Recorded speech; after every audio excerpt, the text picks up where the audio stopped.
Дүйнө өзгөрүп, бизди жаңы сыноолорго салууда. Баалуулуктарыбызды жана каада салттарыбызды кантип сактай алабыз? Жашоодогу жаңы чакырыктарга кандайча ылайыкташуу, бул нерселерге туруштук керек.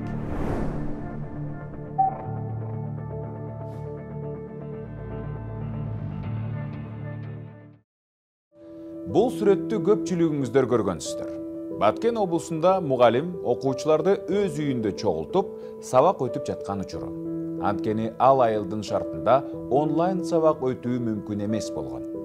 Балдардын баарында эле гаджеттер жок. Көпчүлүк жерде интернет жеткиликтүү эмес.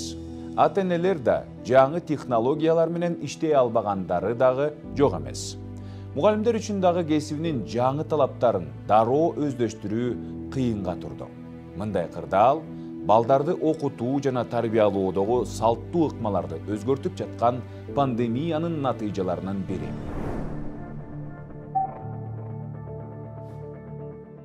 Пандемия шартында балдарга тарбия берген мектептин ыкмасын сындап келдик. Бирок балдарды өзүбүз үйдө тарбиялоого көптөгөн күч аракет талап кылынаарын байкагандырсыз. Канчалаган балдар дагы деле үйдөн окууда. Демек, ата-энелер балдарына мурункуга караганда алда канча көбүрөөк көңүл бурушу керек. Бул кырдаалда мектептер көбүнчө онлайн сабактарды өткөрүү менен гана чектелүүдө. Ал эми 24 саат бою балдар үчүн жоопкерчилик ата-энелерге жүктөлдү. Ал эми бул өз кезегинде ата-энелер үчүн олуттуу сыноо. Балдар сабактарды теледен көрүп, үй тапшырмасын аткарып, дене тарбия көнүгүүлөрүн жасап үйрөнүштү. Чоңдор жумушка кетишсе, өз алдынча же туугандарынын колунда калып, айтор өз алдынчалыкка 1 жылга жакын убакыттан бери көнүп деле калгансыды. Юристтер жана психологдор Кыргызстандын ар кайсы аймактарындагы 1192 ата-эненин арасында сурамжылоо жүргүзүшкөн. Сурамжылоо көрсөткөндөй, ата-энелердин дээрлик 65% дистанттык окутуу учурунда балдар менен пикир келишпестикке барган. Пикир келишпестик дегени, демек, балдарын ур-токмокко алган же урушкан дегенди билдирет. Биз балдарыбызды чоң кишидей көрүп, 6 жашар баладан биз билген нерсени түшүнүшүн талап кыла баштадык. Бул туура эмес. Баланын начар окугандыгы үчүн ачууланбаңыз. Анткени аралыктан окутуу, ар түрдүү гаджеттик жаңы программалар алар үчүн да жаңылык болуп, кыйынчылыктарга туш болууда. Эгер биз өзүбүз балдарга жардам бере албасак, алардын өз алдынча сабакка жетишпегенине ачууланбашыбыз керек. Балдар биздин сын пикирлерден, биздин күтүүлөрдү, ишеничти актабай калуудан аябай коркушат. Эмоцияга алдырып, алардын абалын түшүнбөй, күнөөлөй берсек, бул үй бүлөдөгү акыйкатсыздыктын башаты болоору айдан ачык. Ооба, бул ата-энелер үчүн дагы жаңы кыйынчылык, жаңы сыноо болууда. Кантип ата-энелерге толеранттуу жана акылдуу болууга жардам бере алабыз? ЮНИСЕФ ата-энелер үчүн тынчсызданууну жеңүү жана балдарды ачууланбай тарбиялоо боюнча кеңештерди иштеп чыккан. Жылуу сөздөрдөн баштаңыз. Психологдор кыйкырбай, талап кылбай, баладан сураныч деген сөздү колдонуп, бир нерсе жасоону суранууга кеңеш беришет. Балаңыз жакшы иш жасап жатса, мактаңыз. Мактоо укпаса, алар кабатыр болушат. Бара-бара бул комплекске айланып, чоңойгондо да ошондой калыптанып калышы мүмкүн. Эгер сиз баланы жазалаган болсоңуз, анда ага жакшы жана пайдалуу нерсе жасоого мүмкүнчүлүк бериңиз. Балаңызга аткарыла турган тапшырманы берип жатканыңызга ынануу керек. Эгер ал аны аткарса, дагы бир жолу аны мактаңыз. Суу алып келдиңби? Рахмат, сен ушунчалык сонунсуң. Баракелде, жана башка. ЮНИСЕФ балдарды үй жумуштарына оюн түрүндө көңүлдүү кылып тартууга кеңеш берет. Ашканада балдар дагы жардам бере алышат. Мисалы, манты түйүшкөнгө жардамга чакырып, ал тургай, дем алыш күндөрү аны үй бүлөлүк адат кылып алсаңыз болот. Үйдөгү ар кандай иш аракеттерди оюнга айландырса болот. Мисалга, балдар менен аш бозчуну ойноңуз.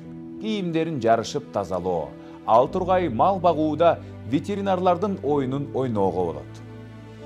Терең дем ал. Эгер балдарыңыз тентек кыла баштаса, анда алардын көңүлүн буруп, аларды кызыктуу нерсеге чакырыңыз. Эгер алар дагы деле тентек кылып же мушташып кетишсе, аларга катуу урушуп коем деп ойлосоңуз, анда өзүңүзгө бир аз тыныгуу алыңыз. Очороок барып, терең дем алып, тынчыгандан кийин анан балдар менен сүйлөшүңүз. Жасаган иштеринин кесепеттери жөнүндө айтып бериңиз. Балдар мушташканы эмнеге алып келиши мүмкүн экендигин айтып бериңиз. Курч нерсени жерге таштоо канчалык кооптуу экендигин түшүндүрүңүз. Балдар менен кантип баарлашуу керек? Эгерде сиз көп балалуу болсоңуз, анда ар бир балаңызга убакыт бөлүңүз. Ал 10-20 мүнөт болушу мүмкүн. Бирок күн сайын ошол маалда баарлашууну адатка айлантыңыз. Бул күн тартибин түзүү мектеп графиги сыяктуу эле бала үчүн пайдалуу болот. Наристеге дагы убакыт бөлүп, көңүл буруу керек.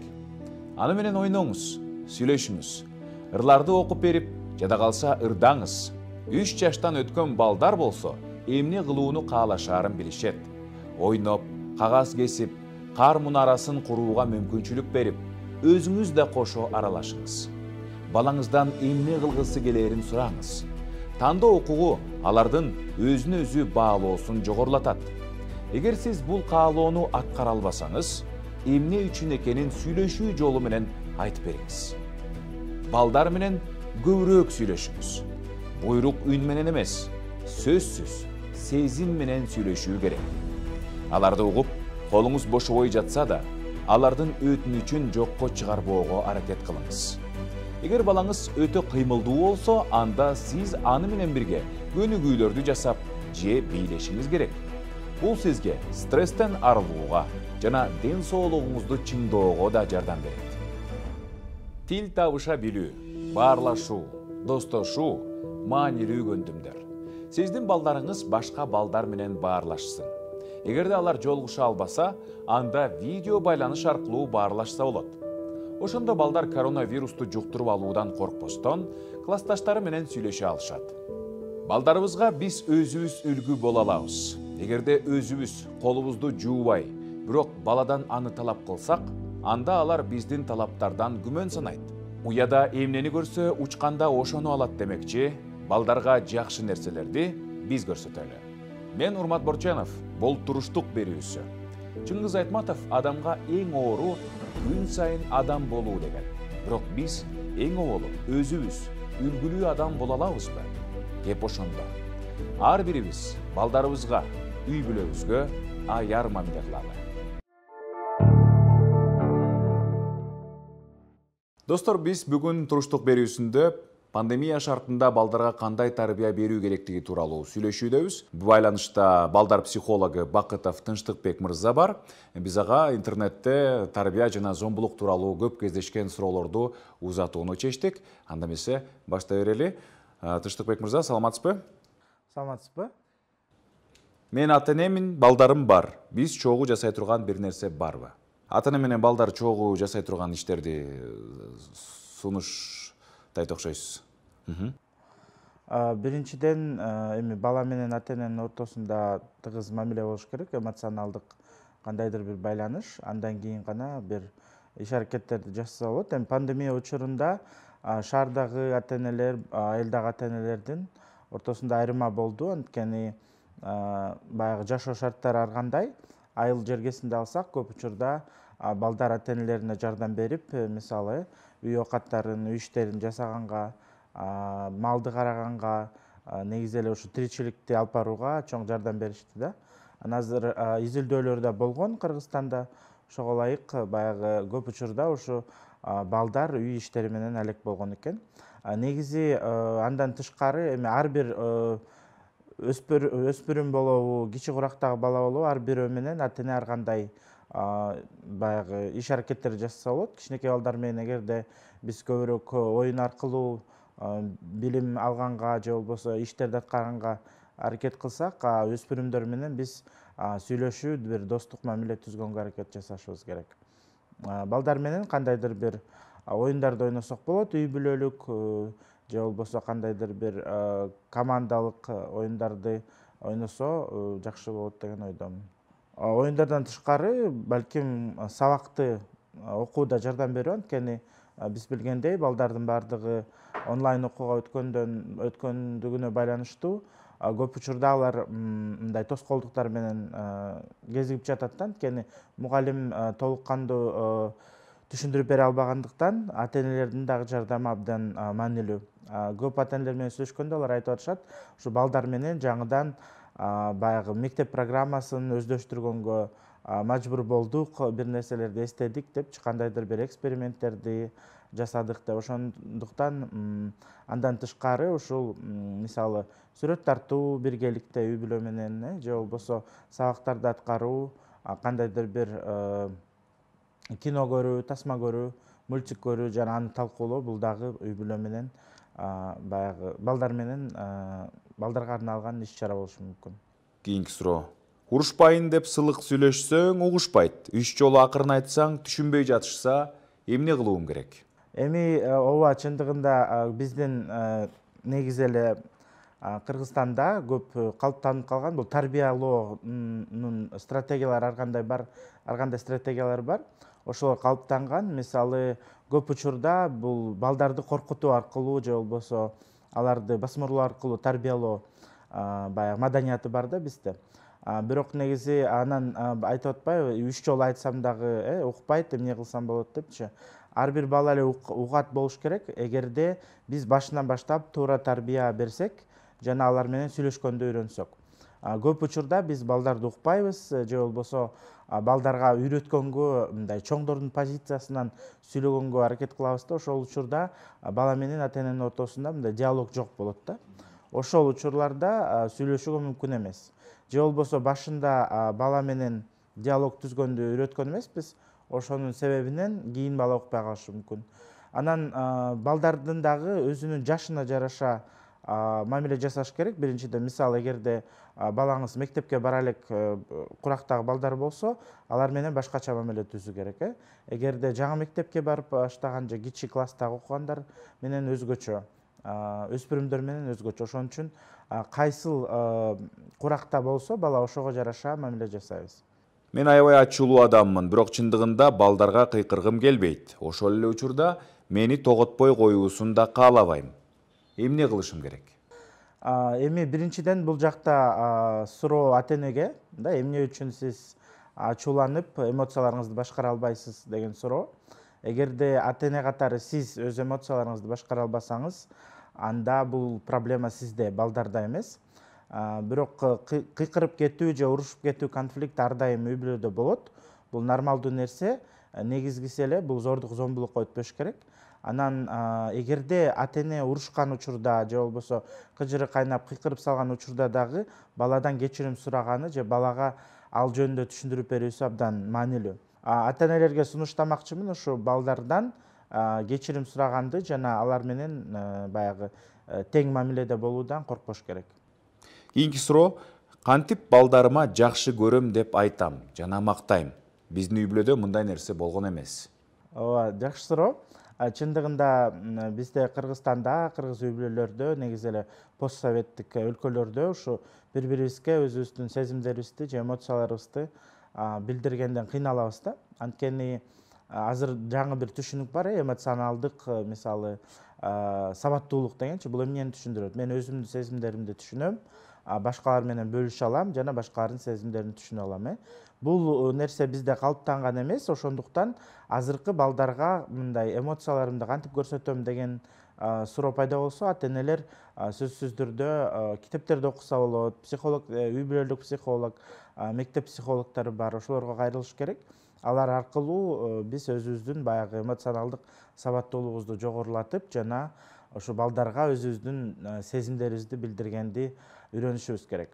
Чындыгында эгерде балага биз өзүбүздүн сезимдерибизди айтпасак, бала эч качан бизге өзүнүн сезимдерин жөнүндө айтпайт, бөлүшпөйт жана кайтарбайт. Үйдө балдарга оюн түрүндө бир нерсе жасоону үйрөтүү керек дешет. Бул кандай? Эми үйдөгү иш чараларды же болбосо сабак окутууну деле же бир нерсеге үйрөтөбүз десек, оюн аркылуу деген бул эмнени түшүндүрөт? Сөзсүз түрдө балким Балдар көп учурда эми балким жалкоо болуп бир ишти жасагысы келбейт же социалдык тармактарда көбүрөөк отурат, интернет оюндарды ойношу мүмкүн. Аларды баягы үй бүлөлүк жашоого кызыктырыш үчүн биз кандайдыр бир бонус системасын ойлоп тапсак болот. Кандайдыр бир иштерди жасасаң, сен момунча бонус аласың. Анан бул бонустарды сен акырында там бир кандайдыр белекке же бир нерсеге алмаштырсаң болот деген. Анан квест түрүндө да жасасак болот. Мисалы, эртең менен туруш керек, анын үчүн атайын баягы пландоо керек, эмне иштерди аткарыш керек күндүн ичинде. Ошол иштерди аткаргандан кийин анан кандайдыр бир мындай балдарды берүү же болбосо мотивация бериш керек да. Менин баламды мектепте коркутушат. Ушундан улам ал сабакты жакшы окубай калган. Ал эми үйдө ал жакшы окуй баштады. Балким анын үйдө окуганы жакшыдыр. Ооба, чындыгында биз онлайн окутуу ушу ата-энелерге жана балдарга мындай жаңы жашоосуна нерселерди киргизди да. Анан биринчиден бул жакта эми кээ бир балдар уже онлайн окууга көнүп кайра кайткысы келген жок. Бирок бул суроонун башында айтып жатат, мектептен аны басмырлачы же болбосо кандайдыр бир көйгөйлөр бар болчу депчи. Сөзсүз түрдө эмне үчүн балам мектепке баргысы келбейт, эмне үчүн маанай жок, бул нерсени изилдеш керек. Сөзсүз түрдө аны үчүн мектеп класс жетекчиси болот, социалдык педагог бар, мектеп психологу бар. Мектеп психологу жок жерлерде ушу сөзсүз түрдө социалдык педагогко кайрылыш керек. Балким классында кандайдыр бир басмырлоо болуп жаткандыр, же болбосо мазактап атышабы, кандай же бирөө менен мамилеси бузулду, же аны бөлүп жатышабы, ар кандай себептери бар да. Ошондуктан ата-энелерге айтмакчымын, эгерде балаңыз мектепке баргысы келбей жатса, анда кандайдыр бир себептер бар. Бул себептерди изилдеш керек мектеп администрациясынын жардамы менен. Рахмат. Менин 4 балам бар, баардыгы окуш керек, компьютер жок, баарына болгону бир телефон. Эмне кылышым керек? Мындай көйгөй чындыгында көп ата-энелерде болду. Азыркы ушул техниканын жетишсиздигинен балдар жарым жылдап же болбосо айлап мектеп сабактарына кирбей калган учурлар абдан көп кездешет азыркы учурда. Эмне кылыш керек? Эми мен психолог катары айта албаймын, бул там нерсени кылыңыз же кылбаңыз деп. Бул нерсени чечиш үчүн сөзсүз түрдө мектеп администрациясына кайрылуу керек. Же болбосо айыл өкмөтүнө, айылда жашаган шаардык мэрия болсо, анткени алар балким кандайдыр бир көмөктөшөт да. Мен балдарды урушпайм, сабабайм. Бирок алар менден коркуп, туура эмес кылышса, ыйлап жиберишет. Эмне кылыш керек? Мындай учурлар дагы көп ата-энелердин арасында. Балким мисалы бир ата-эне урушпаса, экинчиси сөзсүз түрдө көп учурда урушкан болот да. Мисалы Кыргызстанда үй бүлөлөрдө ушундай орногондо апасы урушат, тарбиялайт, атасы болсо мындай абдан жагымдуу, урушпайт, анан эркелеткен адам да. Балким ошо үй бүлөңүздө экөөңөрдүн бирөөңөрдүн ошо ролуңар кандай экенин биринчиден аныктап алыш керек. Эгерде балким балдарыңыздар апасынан көбүрөөк корксо, там атасы сүйлөгөн учурда деле ыйлашы мүмкүн, же өзүнүн баягы эмоцияларын, оюн билдире албашы мүмкүн да. Балким чоң эне чоң атасы менен жашаган учурда алардан коркунуч пайда болушу мүмкүн. Же болбосо үй бүлөдө көп балдар бар болсо, 3-4 баласы болсо, мисалы улуусунан корккон учурлар болот. Ошондуктан балдар өз сезимдерин билдире албайт. Негизги сунуш бул балдар менен сүйлөшүү жана ошол үй бүлөдөгү ролдорду аныктоо жана ким кандай тарбия берип атат ошону изилдөө.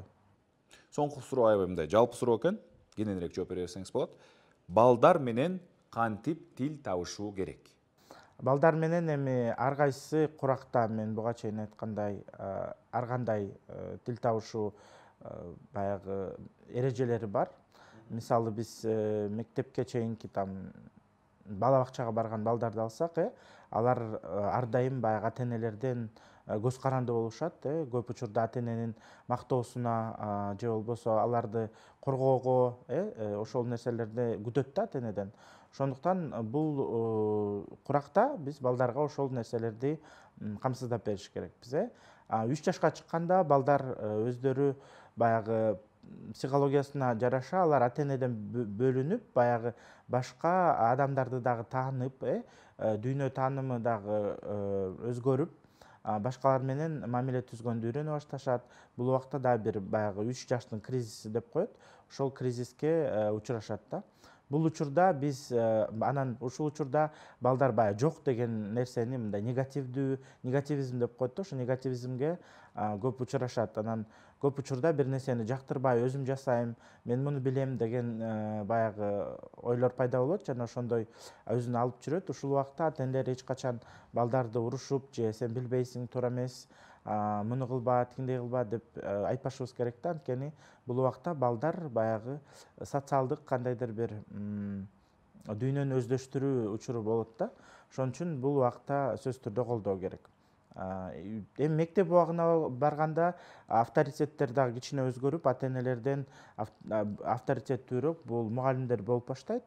Ошо мугалимдерди көбүрөөк угуп, мугалимим ушундай айткан, мен ошондой жасайм деп балдар айтышат да. Бул убакта сөзсүз түрдө ушу баланын баягы илимге болгон, окууга болгон кызыкчылыгын мындай өркүндөтүп, ага түрткү берүү зарыл.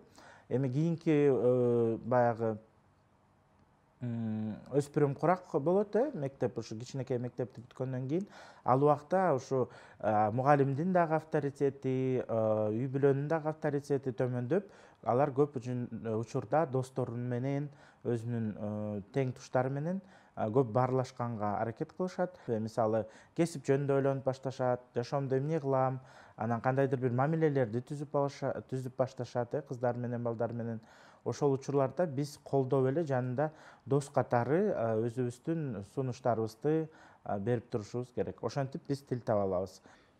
Мазмундуу маегиңиз үчүн ыраазычылык билдиребиз. Тынчтыкбек мырза, бар болуңуз. Чоң рахмат, саламатта калыңыздар, көрүшкөнчө. Берүүбүздү улантабыз. Биз менен байланышта балдар психологу Бакытов Тынчтыкбек мырза болду. Балдар менен чогуу кандай нерселерди жасоого болот?